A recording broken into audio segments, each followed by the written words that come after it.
Is it possible to heal your body using the power of your subconscious mind? This idea might sound unbelievable, but the book The Power of Your Subconscious Mind by Joseph Murphy explores exactly that.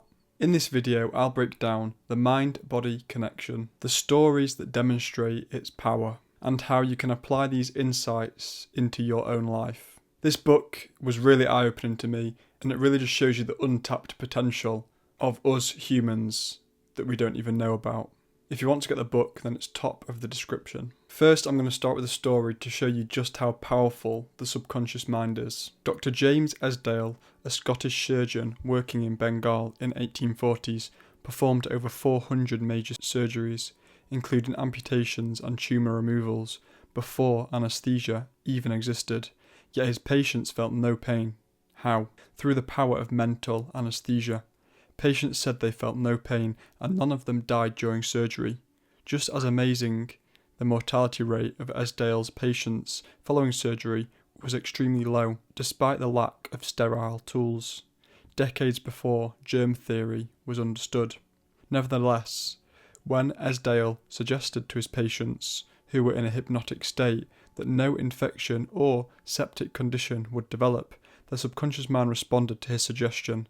They set in motion the processes needed to fight off the life-threatening dangers of infection. Let that sink in. A 19th century surgeon, armed with nothing but words of belief, tapped into the mind's ability to heal. If the subconscious mind could prevent pain and infection 150 years ago, imagine what it could do for you if you could control it.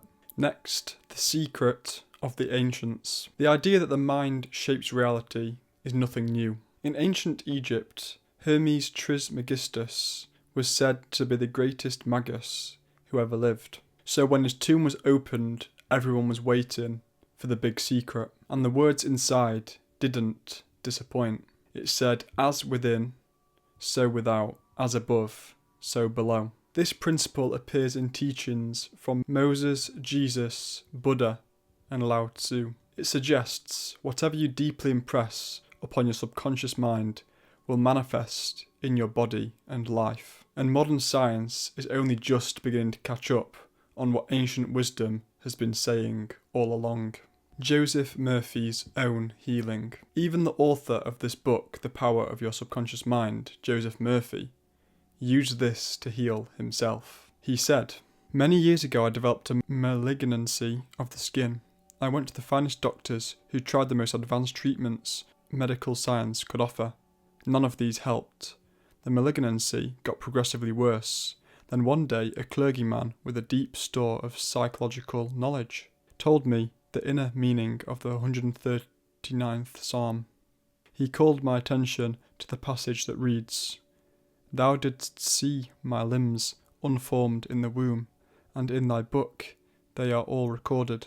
Day by day they were fashioned, not one of them was late in growing.' Psalms 139-16. He explained that the term book meant my subconscious mind, which fashioned and moulded all my organs from a tiny original cell. He pointed out that since my subconscious mind had made my body, it could also recreate it and heal it according to the perfect pattern within it. This clergyman pointed to his watch. This had a maker, he told me. But before the watch could become an objective reality, the watchmaker had to have the idea of it clearly in his mind. If for some reason the watch stopped working as it should, the watchmaker's idea of it would give him the knowledge he needed to fix it. I understood what he was trying to tell me by this analogy. The subconscious intelligence that created my body was like the watchmaker. It knew exactly how to heal, restore, and direct all the vital functions and processes of my body. But for it to do this properly, I had to give it the idea of perfect health. This would act as cause, and the effect would be a healing. He said, "I formulated a very simple and direct prayer. My body and all its organs were created by the infinite intelligence in my subconscious mind. It knows how to heal me. Its wisdom fashioned all my organs, tissues, muscles, and bones. This infinite healing presence within me is now transforming every cell of my being, making me whole and perfect. I give thanks for the healing I know is taking place at this time. Wonderful are the works of the creative intelligence within me. I repeated this simple prayer aloud for about 5 minutes, 2 or 3 times a day. After some 3 months, my skin was whole and perfect. The malignancy had vanished. My doctor was baffled, but I knew what had happened. I had given life-giving patterns of wholeness, beauty and perfection to my subconscious mind. These forced out the negative images and patterns of thought lodged in my subconscious mind, which were the cause of all my trouble. Nothing appears on your body except when the mental equivalent is first in your mind. As you change your mind by drenching it with incessant affirmatives, you change your body. This is the basis of all healing. All disease originates in the mind. Nothing appears in the body unless there is a mental pattern corresponding to it. There is one process of healing, and that is faith. There is only one healing power, namely your subconscious mind. Find out what it is that heals you. Realize that correct directions given to your subconscious mind will heal your mind and body. Healing through belief and visualization. More evidence comes from the archives of Lourdes, France, one of the most famous healing shrines in the world. There was a woman called Madame Bayer, and she was completely blind due to atrophied optic nerves. After visiting this shrine, she miraculously got back her sight, although doctors still confirmed that her nerves were useless. But here's the twist. A month later, medical examinations found that her visual systems had been fully restored. Her belief activated her subconscious healing power. Here's what Murphy had to say about this. I'm thoroughly convinced that Madame Bayer was not healed by the waters of the shrine. What helped her was her own subconscious mind, which responded to her belief. The healing principle within her subconscious mind responded to the nature of her thought. Belief is a thought in the subconscious mind. It means to accept something as true. The thought accepted executes itself automatically. Undoubtedly, Madame Bayer went to the shrine with expectancy and great faith. She knew in her heart she would receive a healing. Her subconscious mind responded accordingly, releasing the ever-present healing forces. The subconscious mind that created the eye can certainly bring a dead nerve back to life. What the creative principle created, it can recreate. According to your faith, it is done unto you. But what if you could consciously program your subconscious to heal you? How to program your subconscious for healing. In the book, it says, a Methodist minister I met in Johannesburg, South Africa, told me how he overcame an advanced case of lung cancer. The method he used was to convey the idea of perfect health to his subconscious mind. At my request, he sent me a detailed description of the process, which I now pass along to you.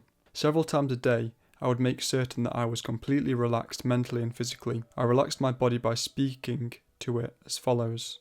My feet are relaxed, my ankles are relaxed, my legs are relaxed, my abdominal muscles are relaxed, my heart and lungs are relaxed, my head is relaxed, my whole being is completely relaxed. After about 5 minutes, I could find myself drifting into a sleepy, drowsy state. Then I affirmed the following truth. The perfection of God is now being expressed through me. The idea of perfect health is now filling my subconscious mind. The image God has of me is a perfect image, and my subconscious mind recreates my body in perfect accordance with the perfect image held in the mind of God. The minister had a remarkable healing. The technique he used is a simple, straightforward way of conveying the idea of perfect health to your subconscious mind. And just to add something, it says in the book, it doesn't matter what faith you have, whether like what God it is, what religion, as long as you have the faith and belief. And this is why many religions that believe that there's only their God, if there was only their God, then only them would be healed.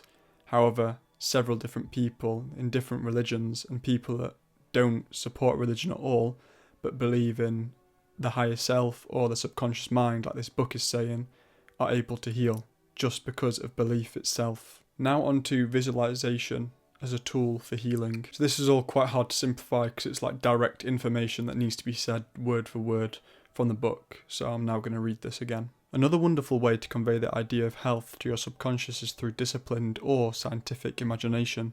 I told a man who was suffering from functional paralysis to make a vivid picture of himself walking around in his office, touching the desk, answering the telephone, and doing all the things he ordinarily would do if he were healed. I explained to him that this mental visualization of perfect health would be accepted by his subconscious mind. He threw himself into the role. He actually felt himself back in the office. He knew that he was giving his subconscious mind something concrete and definite to work upon. His subconscious mind was the film upon which the visualization was impressed. He continued this visualization discipline intensively for several weeks. Then, one day, the telephone rang at a time when everyone else was out. The telephone was 12 feet away from his bed. Nevertheless, he managed to answer it. His paralysis vanished from that hour on. The healing power of his subconscious mind had responded to his mental imagery, and a healing followed. This man had suffered from a mental block that prevented nerve impulses generated in the brain from reaching his legs. Therefore, he could not walk. When he shifted his attention to the healing power within him, the power flowed through his focused attention, and he could walk again. Whatever you pray for in faith, you will receive. Matthew 21-22. And now I'd just like to say, if you don't believe this can happen, well, it can't, because you don't believe it. But there's been many people, not just this one person, that people think they're paralysed and it's over. But I've heard in 3 different stories of people that were told they were paralysed that then walked again. So I just challenge you to be open-minded and maybe even read the book or watch the film or movie, The Secret. There's a guy in that talks about how he repaired his spine after an injury without any operation. So one story from The Secret was a guy called Joe Dispenza that you've probably heard of, and while doing a triathlon on his bike, he got hit off by a car which fractured multiple parts of his vertebrae, and the doctors said the only option is for you to have the surgery, but this could have many different lifelong side effects and complications. His background was in chiropractic care and neuroscience, so he kind of knew what he was doing. So instead he refused surgery and instead used visualization techniques. Every single day for several weeks he'd visualize reconstructing his spine vertebrae by vertebrae. He said it was really difficult at first and he couldn't concentrate and his mind would wander and he just didn't really get anywhere. But then after 6 weeks just something clicked, and in his visualization and in his mind he fully rebuilt his spine vertebrae by vertebrae, and this is where his healing just massively accelerated and he started seeing improvements.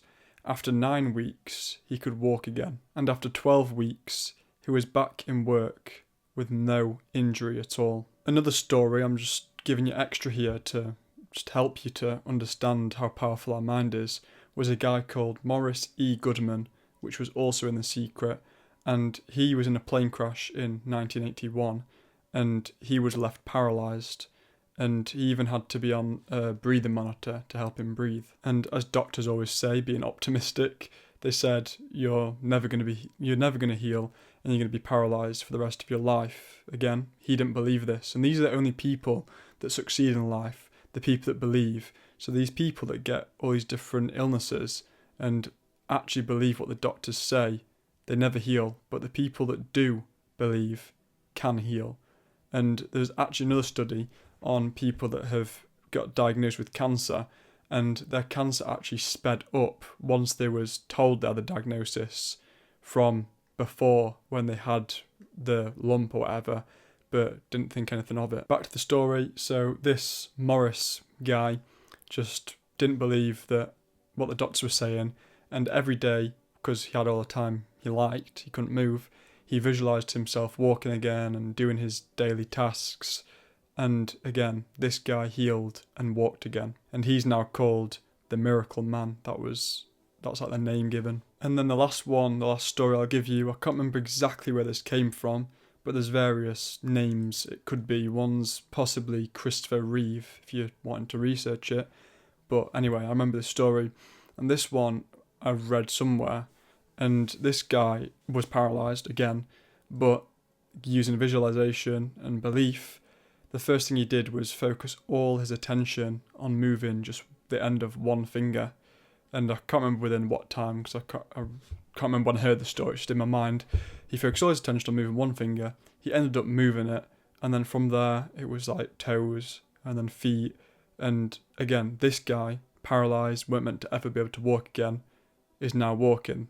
So this is all just telling you that your subconscious mind is your greatest healer. It says in the book that all disease begins in your mind. It also says that nothing appears in the body unless it first appears as a mental pattern. And I've said before, this is a fact, that the subconscious mind doesn't distinguish between reality and imagination, the truth and a lie. Whatever it accepts as true, it begins to bring into reality. So what does this mean for you? I'd first tell you, 1, if you're interested, research this more. 2, if you don't believe in it, research it more. And again, you can buy the book, that would tell you everything you need to know, as I said, top of the description. But if the subconscious mind can prevent infections, restore vision, and eliminate disease, imagine what it can do for you. And this is something anyone can do, and you can do it now because it's already within you. Everyone has a subconscious mind, and even if you don't believe all these healing things, you know that it regulates everything your body does without you don't have to think to beat your heart. It just does it. It's part of your subconscious mind. And this is also linked to your programming, which I've made videos on before if you want to look at. Your subconscious mind puts you where you are because your subconscious mind regulates all the things you do without thinking. So everything that you've been programmed from school or from your family determines who you become. So you could easily start today just by relaxing your mind, visualizing what you want to happen, so like perfect health, and then affirming that you're healing and believing you've already healed. Because as the ancient wisdom says, as within, so without, as above, so below. Your mind is more powerful than you think. In other words, whatever you impress upon your subconscious mind, that becomes expressed on the screen of space. And to further explain this, as within, so without means whatever you believe within you becomes outside of you. So your internal world, thoughts, emotions, and beliefs shapes your external reality, experiences, circumstances, outcomes. Again, if you want to buy the book, then that is top of the description. If you learnt something new, please like and subscribe to keep learning. If you know anyone that likes this kind of content, then please share this to them, as it really helps me out. If you want to watch any of the other videos I made on this book, then the playlists will be on screen now. Thank you for watching, and see you in the next one. And remember, stay positive, even when it seems everything is against you.